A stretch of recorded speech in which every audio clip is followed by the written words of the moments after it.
a wide variety of ways in which individuals communicate. No one way is right across the board, no one size fits all, and the main thing I think is for families to work with a good speech and language therapist to try different things to see what works best for their child, and to have high expectations of what their communication abilities will be, even if the verbal speech doesn't come, and ensuring that in educational plans that there is plenty of scope there for developing communication. AAC stands for Augmentative and Alternative Communication. That really refers to anything that either supports or is used in place of speech. So we all use AAC. It could be anything from signing to facial expression to gesture, but it also includes using things like symbols to communicate. There shouldn't be any prerequisites. Children don't have to prove they can do one thing before you implement an AAC system. So modelling is where you're using the child's communication system to talk to them. If you think of how you learn a foreign language, you would need to listen to people using the language, you would need to be immersed in the language before you could start using it expressively, and that's what modelling is. We talk to a child, we immerse them in all of this language before they start using it back. It's really important to develop communication further, because if you don't, then they'll use behaviour to communicate things, which can then turn into some challenges. Challenging behaviour and some perhaps unwanted methods of communicating messages. So you need to think about the words that you say to your child all day, every day, and those are the words that you're going to need to have in a system with symbols that you can use to say to them, so that they can start to learn over time how they could use them to communicate back. To start off with, you need to be putting in something that you can use to model language, everyday language that we use all day, every day. And I think we really need to consider that everybody is an individual. We're all different, and it's the same with children with Angelman Syndrome. We just can't predict what they're interested in and what they're motivated by. If we model lots of different language, we can start to see these personalities coming through and children showing us what they're interested in. We won't expect a 6-week-old baby to start talking to us, but we still talk to them, we give them lots of language, and then when they're ready they start to use it back. Exactly the same with using a symbol system. We use it to talk to them, no expectation on them to begin with that they have to do anything back, and then as and when they're learning language and ready to interact with it, they'll start using it.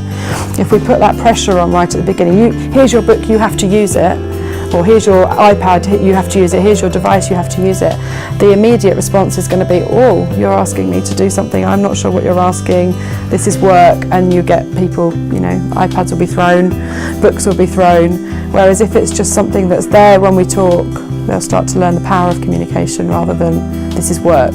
So autonomous communication is looking at what the child wants to say, rather than us giving them two choices of perhaps going bowling or swimming. If they wanted to go shopping at that point, if you've only given them two choices, they're not necessarily going to choose one of those things. Which might lead to them not joining in with the task, and it's very easy to think that they're not capable because they're not doing that, but actually we just don't know what it is they want to say. And we can't predict what it is, and actually activities that sort of reduce the language and bring you down to just choosing from two choices can cause a lot of frustration when they don't get their message across. So it's understandable that we see these behaviours that can develop into negative behaviours. If you're just using a communication system to get a child to request something, for example, and they'll be playing quite happily with their toys during the week, and then someone comes in and says, right, now I've got this toy, you've got to tell me that you want it, and they ask them to give you a symbol to get their toy back. If that's all they see their communication as being about, they're going to start to learn that suddenly someone takes my toys away that I normally have access to, and now I've got to ask for it back. So they can develop this quite negative association with communicating. This has got to be the most motivating thing in the room, is having a chat with you. And you need to think carefully about what you're modelling. Think about what a child would want to say. If the only modelling of language that they're getting with their symbol system are things like, it's time to go to bed, and it's time to go to the shops, and now you have to stop doing this, they're going to want to say things like, hurry up, stop, wait, I don't like it, I want this, it's yucky, it's yummy. kid talk. So it's really important that everybody in this child's world is communicating in the way that we like them to learn to communicate. But lots of children are really motivated by watching their siblings modelling their communication system to them. It's quite often way more motivating than watching a parent. And there are lots of things we do with our communication. We make choices, we request things, but that's not all we do with our communication. So we need to be thinking about all the other functions, so things like commenting and saying, you know, giving an opinion and talking about what you want to do, what you don't want to do. Just general chat words and things like that need to be part of a child's vocabulary. When we start out using an AAC system with a child, we have no idea where they're going to get to, or how quickly they're going to pick things up, or how far they're going to pick things up. But we do know that if we don't put everything in and have a go, that they won't achieve it. So we have open expectations. There are no ceilings on what you think a child should be able to achieve. We try everything and see what works for a child. And I think it's important to really look at those tiny, tiny steps. So to begin with, for some children, it may even be when you start using language to model to them, they won't even tolerate being in the same room when you're starting to use language. So the first step is just getting them comfortable with the fact that I'm going to use this when I'm talking. There's no pressure on you to do anything with it. It's just something that we're going to start interacting with, and it's going to be fun.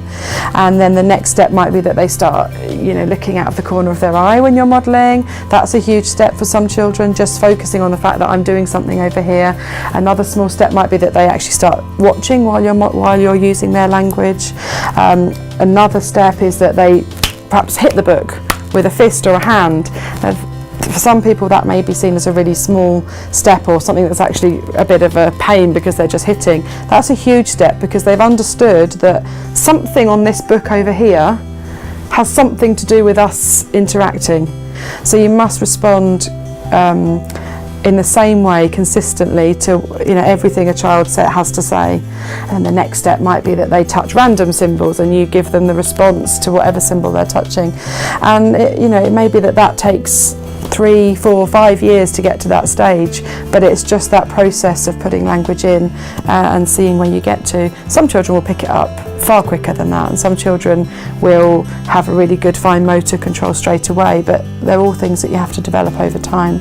For some children, the actual fine motor skills of touching the book may be really challenging. It might be that sensory processing issues are so severe that they can't touch, don't want the feeling of touching.